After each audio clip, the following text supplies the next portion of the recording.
Kita dalam kitab Fathul Mu'in pada minggu yang lepas kita sedang membicarakan tentang sunat-sunat puasa.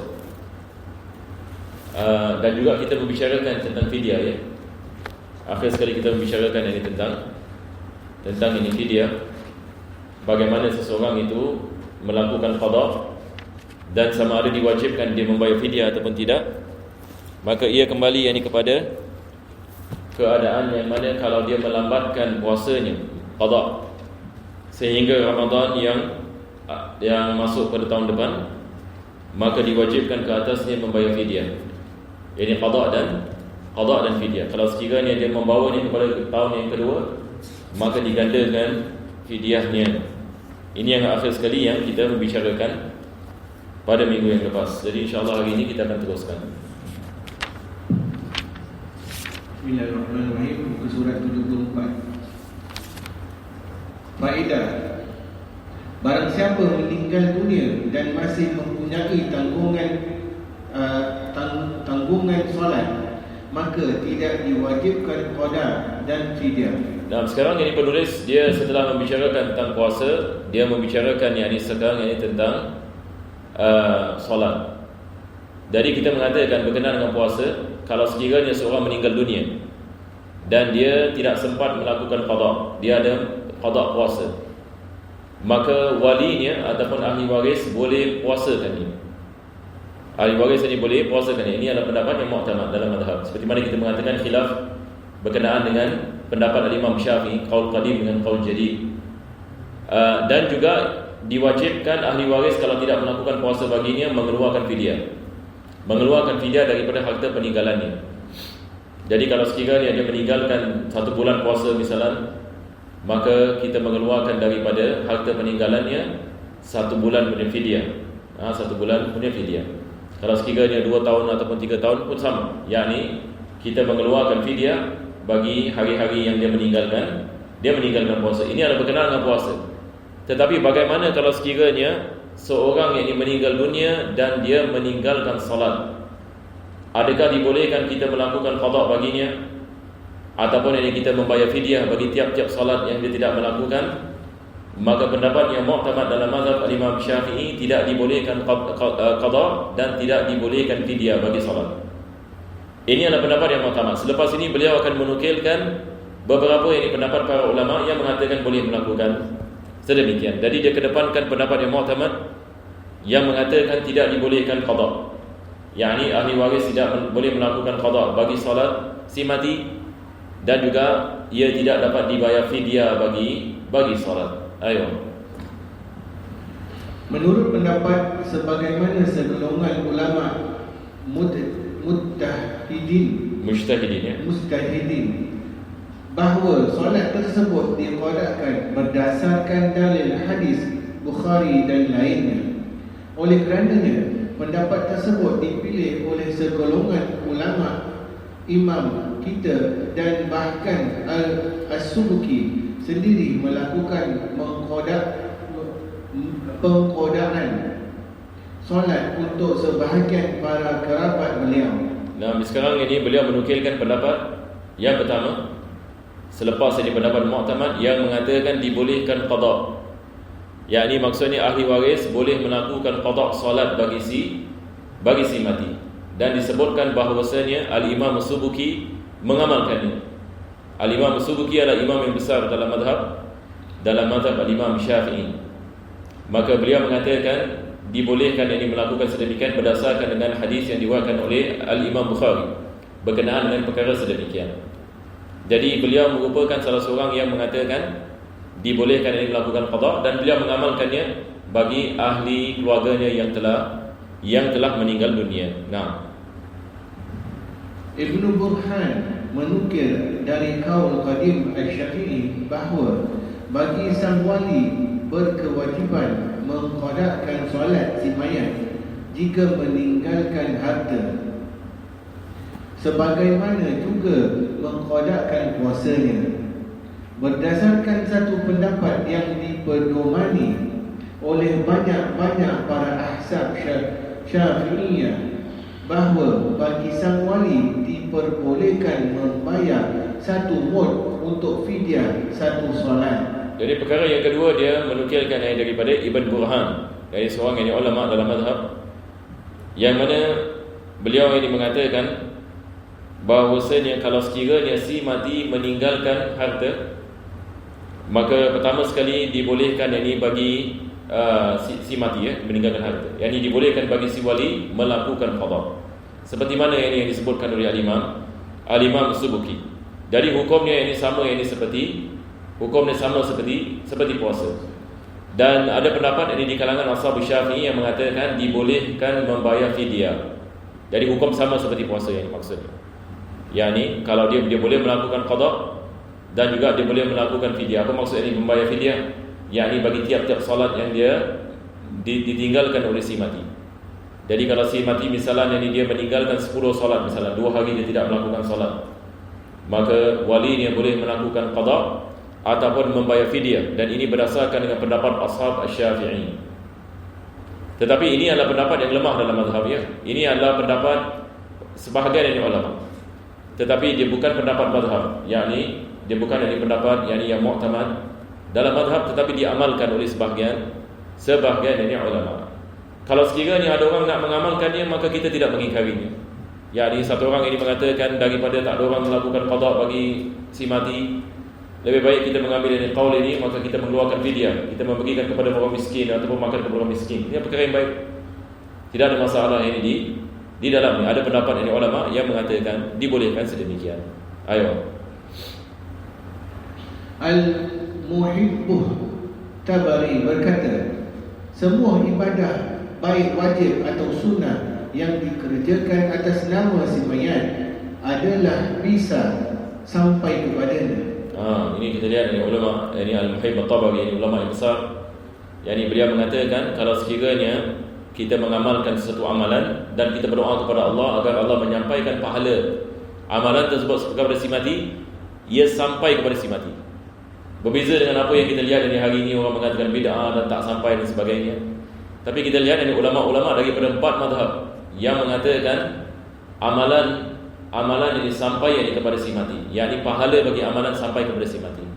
Daripada hadis ini yang masyhur berkenaan dengan perkara ini adalah hadis Nabi sallallahu alaihi wasallam yang biasa selalu kita dengar, adalah idza mata ibnu adam inqata'a amaluhu illa min salas. Apabila anak Adam ini meninggal dunia, maka amalannya terputus kecuali dengan 3 perkara. Nabi tidak mengatakan pahalanya terputus, Nabi mengatakan amalannya terputus. Yakni satu orang kalau meninggal dunia, dia tidak boleh beramal, dia dah tak boleh melakukan solat, dia tidak boleh melakukan puasa. Jadi apa yang terputus? Amalannya terputus, tapi pahala tidak terputus. Nabi mengatakan kalau sekiranya dia melakukan solat jariyah, misalan dia melakukan wakaf sebagai misal, dan orang mendapatkan manfaat daripada wakaf ni, walaupun dia telah meninggal dunia, pahala wakaf sampai kepadanya ke tidak? Sampai kepadanya. Sama juga kalau sekiranya dia ada ilmu yang manfaat dan dia mengajar ilmu, ramai orang mendapatkan manfaat daripada ilmunya dan beramal dengan ilmunya, maka pahala juga diberikan kepadanya walaupun setelah dia meninggal dunia. Ini adalah al-ilmu alladhi yuntafa'u bih, ilmu yang dimanfaatkan. Dan perkara yang ketiga, Nabi SAW mengatakan waladun salihun yad'ulah, anak yang saleh yang mendoakan bagi bapa mereka ataupun ibu bapa mereka. Jadi Islam ini menggalakkan kita mendoakan ini bagi orang yang sudah meninggal dunia, dan doa kita sampai kepada mereka. Kalau doa kita tidak sampai kepada mereka, kenapa Nabi SAW mengatakan doa anak yang saleh ini sampai kepada si mati? Begitu juga dengan amalan. Kenapa Nabi SAW mengatakan sedekah jariyah? Sedekah jariyah ini amal. Satu orang ini dia bersedekah dengan nama si mati, wakaf ini dengan nama si mati, pahalanya sampai kepadanya. Begitu juga dengan bacaan Al-Quran. Nabi SAW ini mengatakan ikra'u ala mautakum yasin, yakni apabila seseorang daripada kamu meninggal dunia, bacakanlah Yasin. Ada hadis dari Nabi SAW. Tapi perkara seperti ini hari ini kita nak kena faham ini perkara ini, sebab ada orang yang menyebarkan ini fahaman-fahaman yang mencakar dengan fahaman seperti ini, yang mengatakan tidak boleh kita mendoakan bagi si mati ke, ataupun pahala yang ini tidak sampai. Hari ini kita umat Islam yang kita sibuk menjawab ini perkara-perkara ini seperti ini, sebab keadaan ajib daripada perkara-perkara yang disibukkan adalah masalah-masalah seperti ini. Sedangkan kitab ini ulama-ulama kita tidak ada masalah di dalamnya. Ramai ini ulama kita yang menggalakkan. Jadi tradisi ini perlu kita teruskan sebab dia memberikan manfaat. Manfaat ini kepada yang hidup dan juga manfaat ini kepada si mati. Sebab hari ini kita lihat bapa dia meninggal dunia misalnya, anak tak nak doa kan. Ini adalah perkara pelik dan ajaib. Anak ada sendiri ni tidak ada doa, ini tidak ada apa. Tidak ada Fatihah, hatta baca Fatihah untuk bapa dia tidak ada. Ini adalah zaman yang kita tinggal hari ini. Dan ramai orang pula makin terkesan pula dengan fahaman ini. Lagi perkara yang ajib. Apa kita nak buat? Jadi kita nak kena mengajar anak-anak kita, generasi yang akan datang ini, akan kepentingan yang ini mengamalkan perkara seperti ini. Akan kepentingan tahlil. Hari ini kita membicarakan tentang kepentingan yang ini, kepentingan membaca tahlil. Ini ada tradisi yang sangat baik. Kita berkumpul dan kita baca Yasin, orang yang telah meninggal dunia.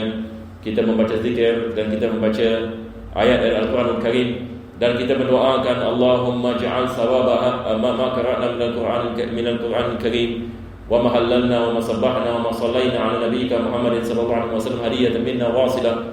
Ini semua adalah apa yang diajar oleh Nabi sallallahu alaihi wasallam, apa yang dibawa oleh para ulama kita.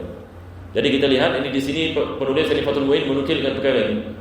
Dia mengatakan Al-Imam At-Tabari mengatakan pahala amalan dan doa sampai yang ini kepada si mati. Dia mengatakan kullu ibadah, semua jenis ibadah.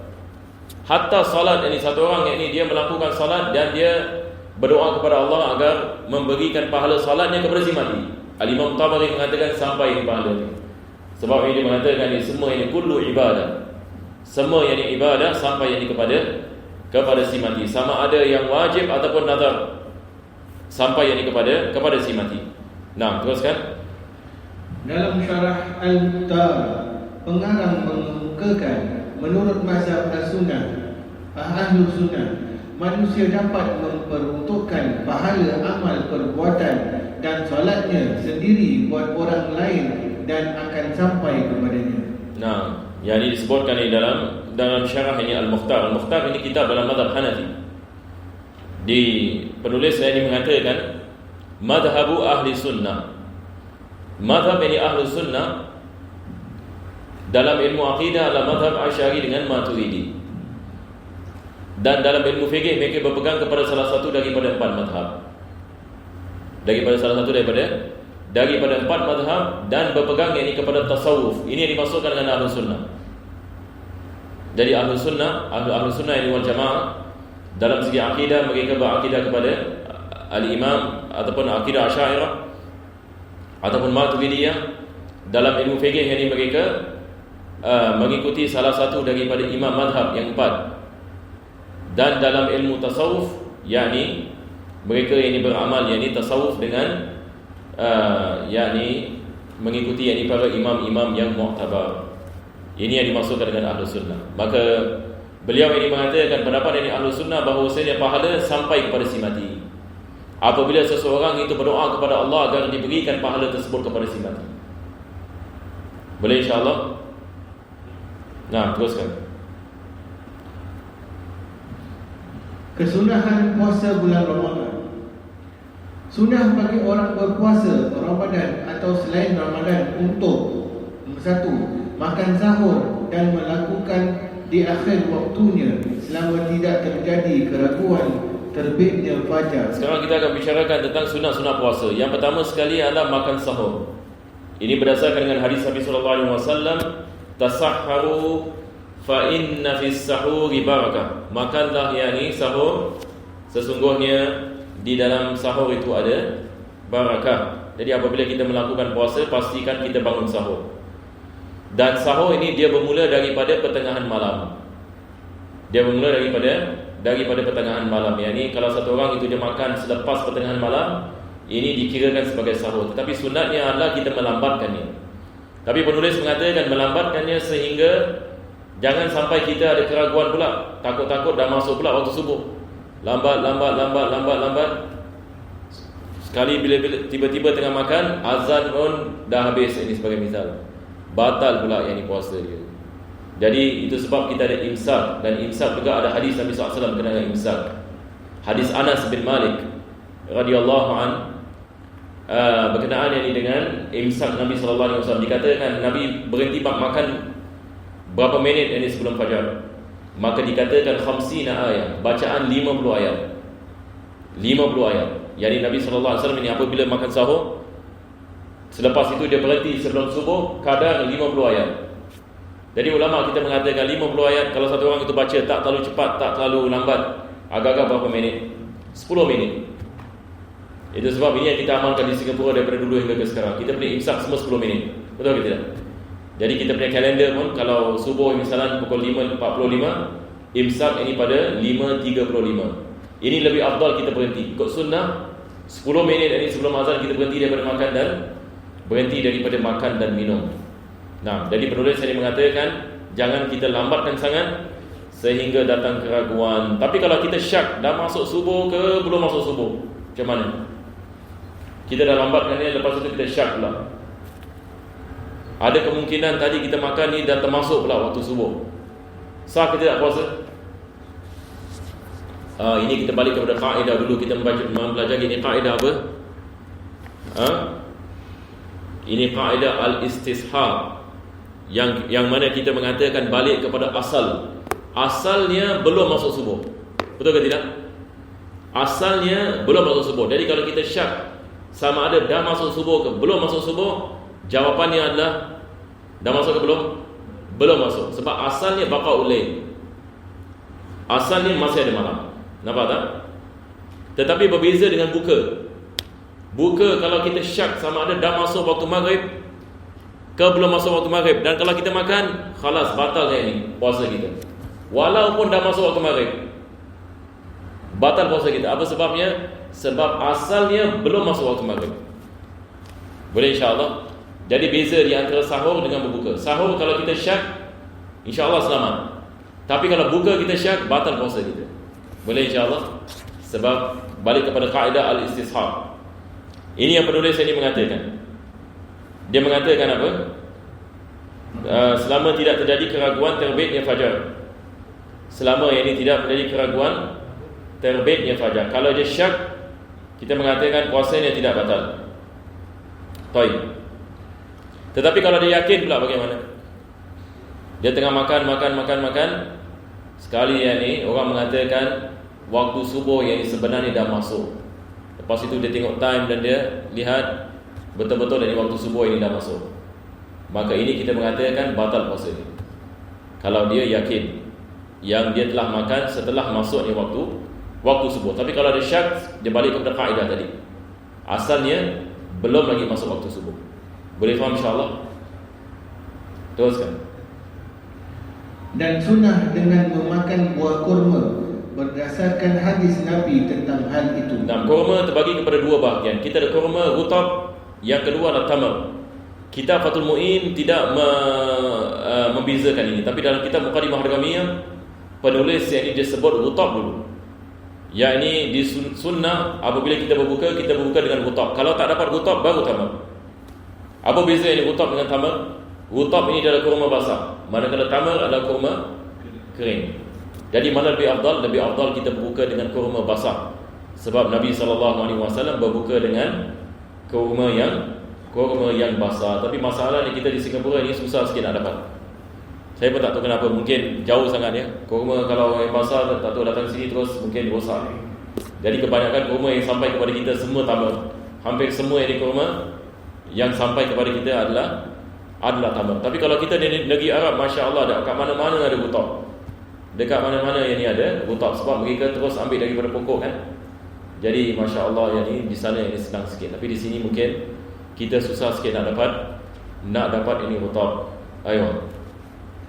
Kesunahan makan sahur telah diperoleh sekalipun hanya dengan minum seteguk air. Nah, apa sahaja perkara yang kita makan, benda yang kita makan, kita mendapat pahala sahur. Apa sahaja jenis ini makanan. Untuk mendapatkan sunnah ini sahur, apa sahaja, walaupun dengan seteguk air. Ayo. Waktu kesunahan makan sahur dimulai sejak tengah malam. Hikmahnya adalah menghimpun kekuatan untuk berpuasa atau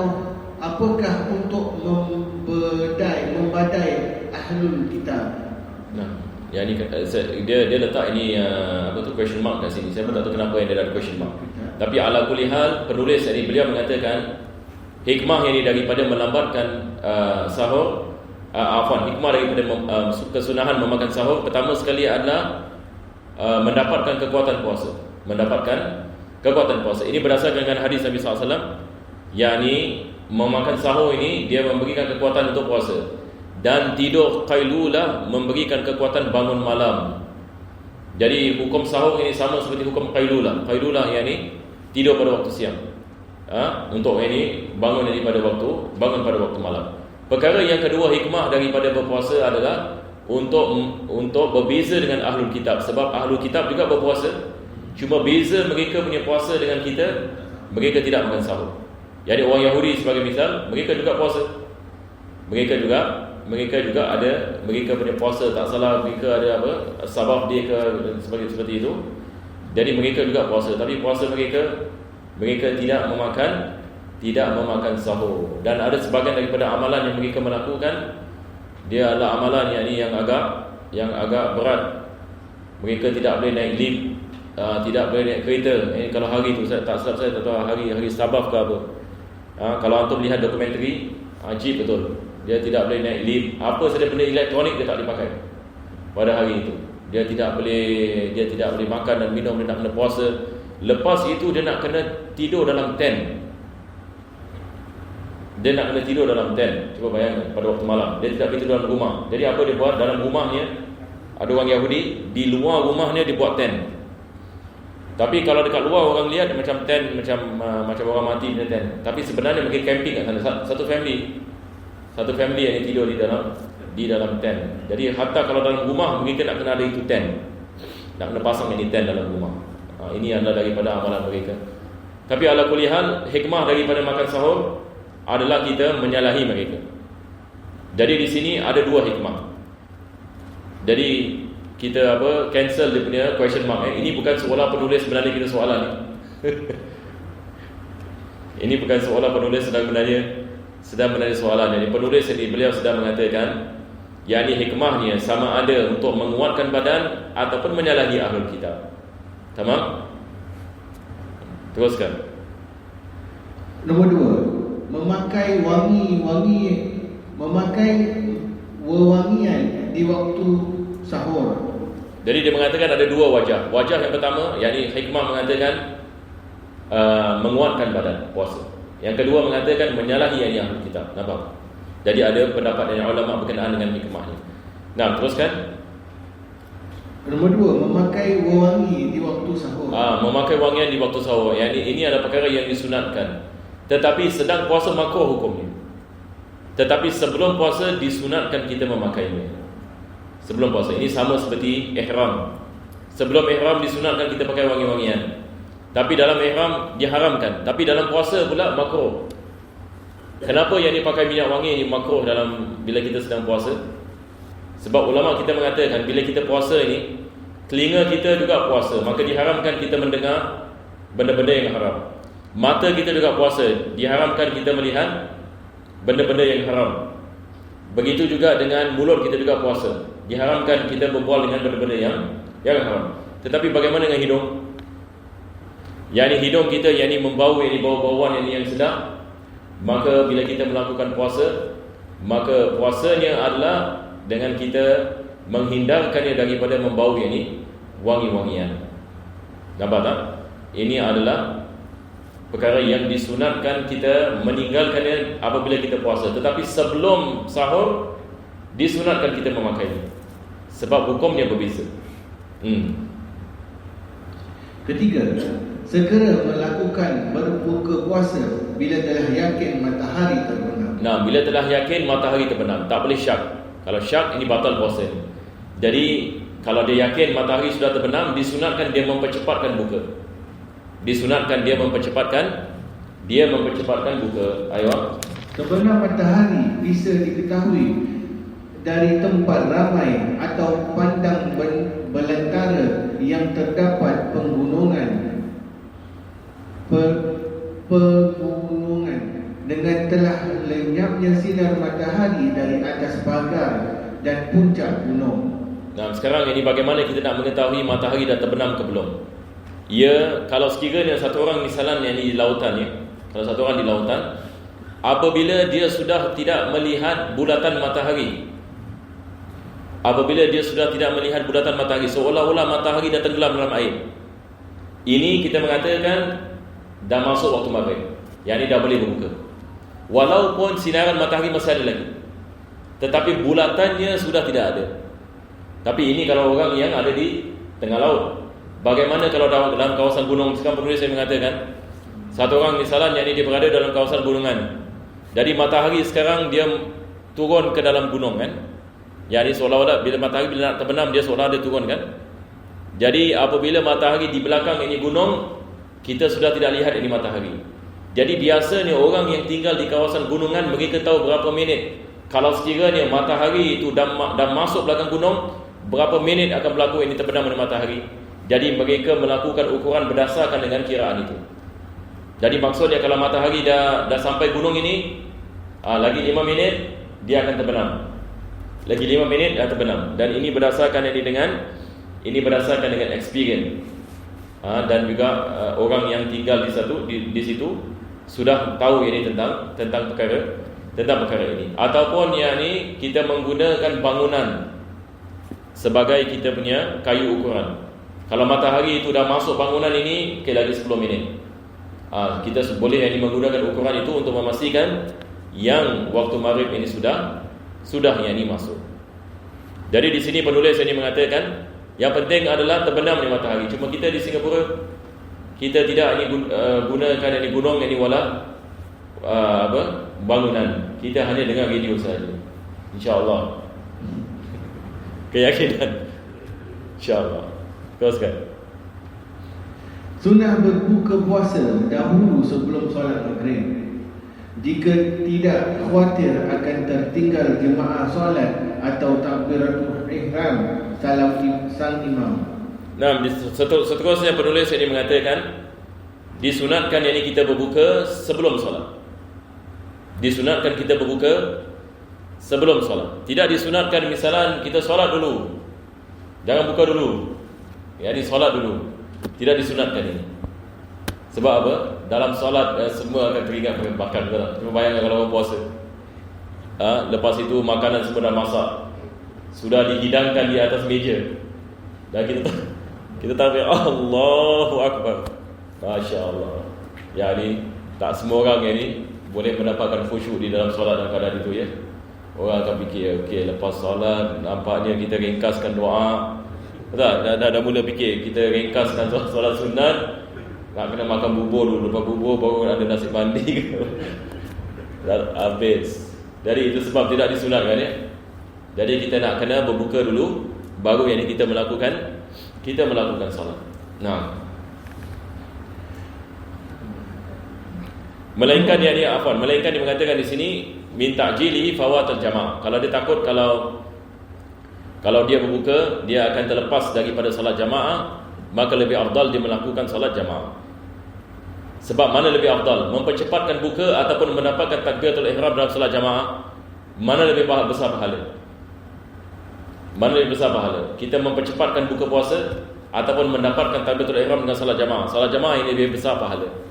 Jadi di sini penulis mengatakan ini pengecualian. Yang keempat, berbuka puasa dengan makan buah kurma, kerana hal itu diperintahkan dan lebih sempurna adalah makan 3 biji. Nah, sebelum itu juga penulis mengatakan dua perkara ya. Pertama sekali takbiratul ihram, yang kedua jamaah. Dia takut kalau dia buka dia terlepas jamaah, ataupun dia buka dia terlepas takbiratul ihram. Maka kedua-duanya dia kedepankan salat. Nah, sekarang ini penulis membicarakan ini tentang berbuka puasa. Berbuka puasa seperti mana tadi saya mengatakan, lebih afdal ini berbuka dengan rutab. Nah, di sini penulis Fathul Muin tidak sebut rutab, tapi kita dah stick. Kalau tidak ada rutab maka tamar. Tamar ini adalah kurma yang kering.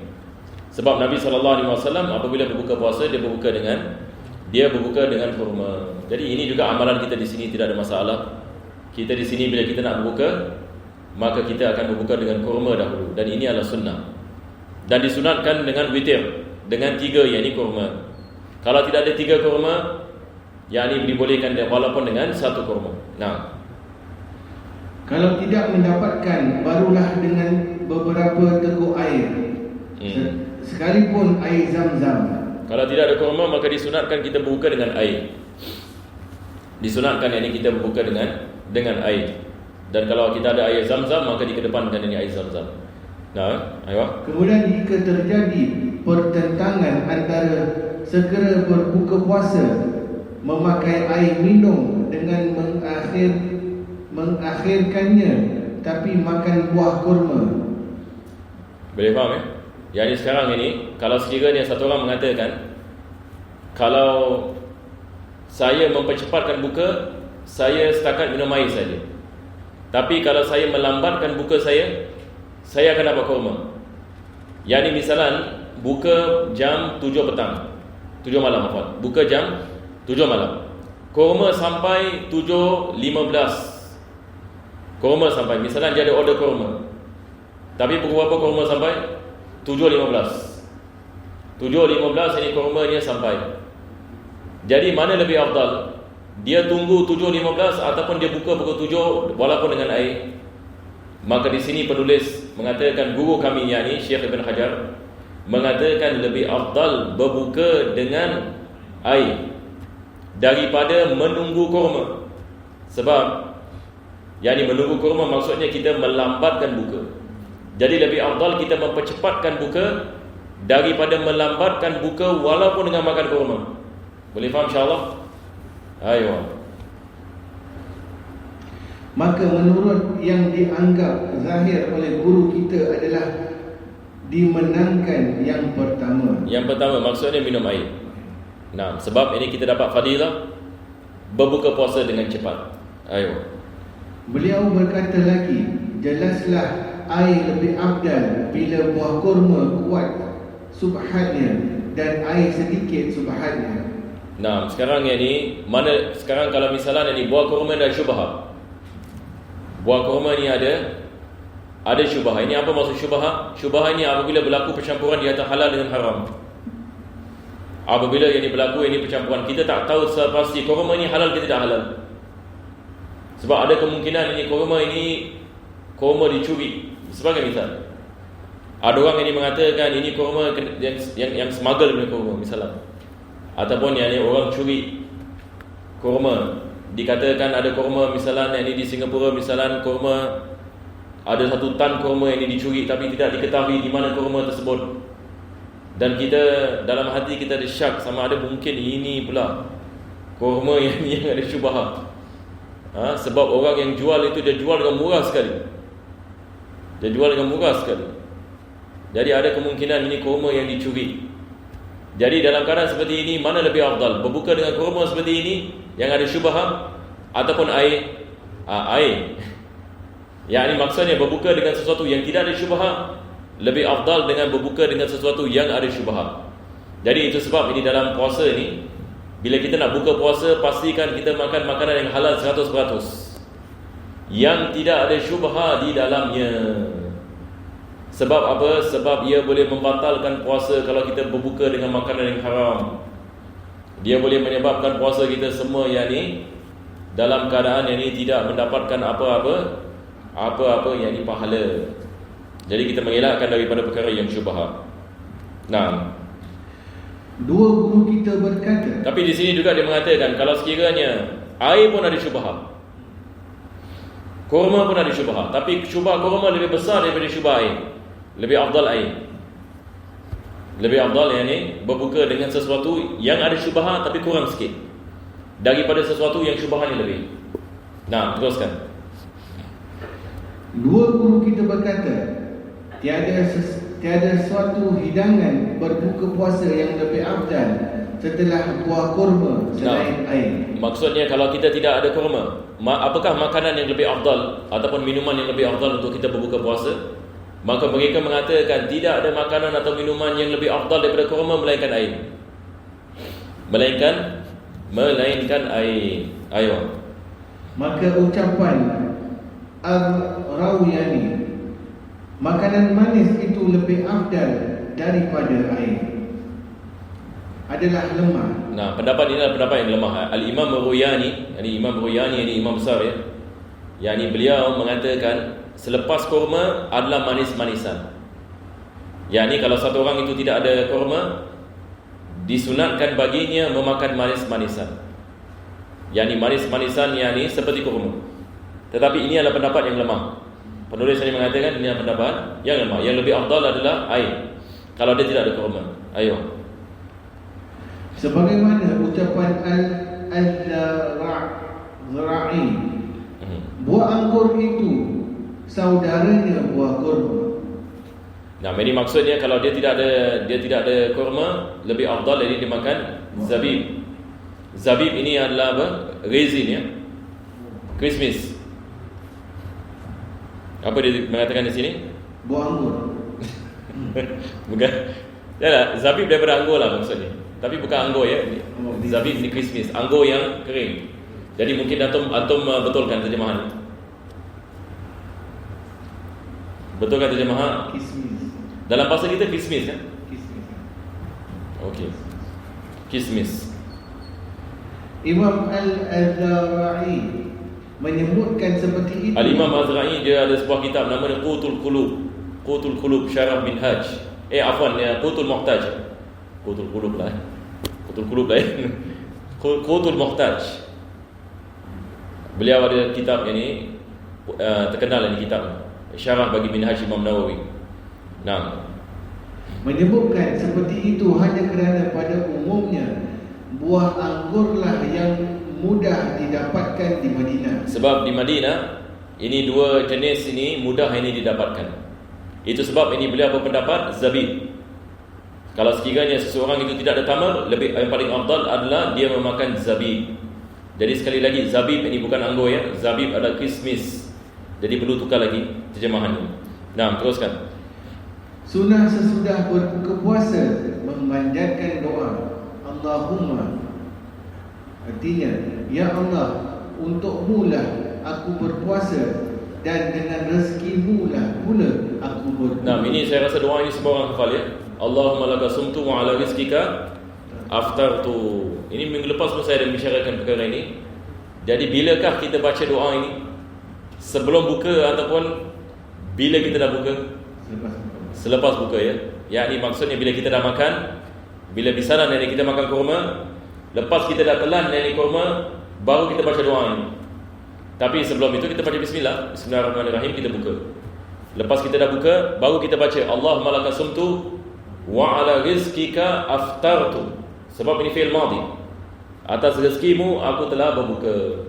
Kalau kita baca sebelum, kita belum balik berbuka, tapi dalam doa kita mengatakan saya telah berbuka, maka ini contradiction sikit. Terus. Dan bagi orang yang berbuka, ada salah satu daripada guru kita, dia bikin apa macam joke. Saya teringat dia bikin joke. Dia bilang perkara yang pertama sekali orang apabila berbuka puasa adalah menipu.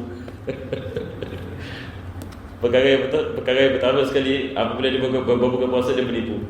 Kenapa? Sebab dia mengatakan aftar tu, tapi dia belum lagi berbuka. Sebab aftar tu maksudnya saya telah berbuka. Nampak tak? Tapi ini yang gurauannya. Teruskan. Dan bagi orang yang berbuka dengan minum air, doanya ditambah dengan zahabah. Haus telah hilang, urat-urat segar kembali, dan semoga memperolehi pahala insya-Allah taala. Nah, dia sambung dengan doa ini. Setelah dibaca Allahumma laka sumtu wa ala rizqika aftartu, lepas tu dia baca dhahabat dhama'u wa batallatil 'uruq wa thabata al-ajru insya-Allah taala. Yani maksudnya dhahabat dhama' iaitu haus kita telah hilang dan urat kita kembali basah, yani apabila kita minum air, dan mudah-mudahan pahala yani ada insya-Allah. Jadi ini yang doa yang biasa kita baca. Jadi bagaimana kita berhenti di sini ya? Sebab ini yang kelima, perlukan syarah sikit. Masa pun dah 9.55. Jadi insya-Allah kita tangguh pada minggu yang akan datang. Jadi minggu yang akan datang besar kemungkinan pengajian kita yang terakhir. dalam bulan Syaban pada minggu yang akan datang. Sebab saya tidak ada di Singapura yang selepas itu. Jadi unless kalau ada perubahan, insyaAllah ini saya akan beritahukan insyaAllah. Jadi boleh kita, ada orang siapa-siapa baca Zubat hari ini? Tidak ada ya? Okey, kita baca doa insyaAllah. Ya. Boleh siapa-siapa baca doa? Rabbana fa'alna. Siapa ada?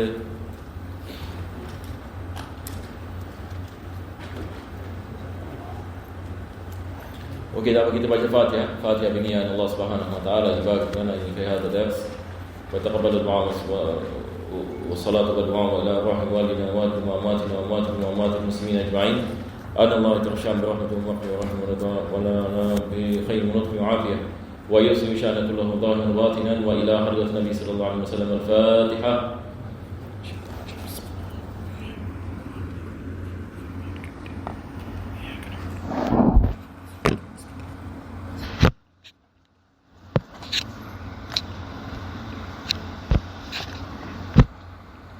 Bismillahirrahmanirrahim. Alhamdulillahirabbil alamin. Allahumma shalli wa sallim ala sayyidina Muhammad wa ala ali sayyidina Muhammad.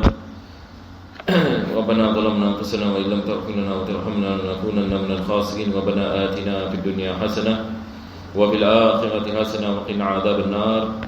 Rabbana anfa'na bima 'allamtana wa bi'ilmina alladhi yanfa'una. Rabbi faqihna wa faqih ahlana wa qarabat lana fi dunya ahli qutl untha wa dhakar. ربي وفقهم لما ترتدي قولا وفعلا كرما وازبل كل حلالا دائما واتقي عقلا علما نقضى بالخير ونفى كل شر. ربنا اصلح لنا كل شؤون واجر برضا منك العلم واقض عنا ربنا كل دون قبل ان تاتينا وسل من في رسول انت اكرم ستر. والصلاه الله ترشى المصطفى بالحق دعانا والوفاء بكتاب فينا استغفار على الكرام شرفا وعلى صحبه وصحبه نور. اللهم اهدنا بهداك واجعلنا ممن يسارع في رضاك ولا تولنا وليا سواك ولا تجعلنا ممن خالف امرك وعصاك. واسمنا الله نعم الوكيل ولا حول ولا قوة إلا بالله العلي العظيم. صلى الله على سيدنا محمد وعلى آله وصحبه وسلم. الحمد لله رب العالمين. تقبل الله منكم.